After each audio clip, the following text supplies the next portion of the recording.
ఎమ్మెల్సీలు, ముఖ్యమంత్రులు, తర్వాత మంత్రులు, సీఎం చుట్టూ ఉన్న వాళ్ళంతా వేరే క్యాస్టులు, కానీ ఓట్లేసి గెలిపించిన మాత్రం మాకు ఎటువంటి న్యాయం జరగడం లేదు.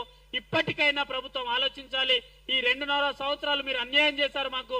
ఈ 2.5 సంవత్సరాలైనా తక్షణమే ఈ బంజారా బిడ్డలకు తొందరలోనే కేబినెట్ లో తీసుకోవాలి. అలాగే ఎమ్మెల్సీ పదవులు ఇవ్వాలి, అలాగే రాజ్యసభలో ఇవ్వాలి, అలాగే నామినేట్ పదవుల్లో ఇవ్వాలి. కేవలం బెల్లయ్య నాయక్ గారికి ఇచ్చారు, అది ఖాళీ డబ్బా ట్రైకారు.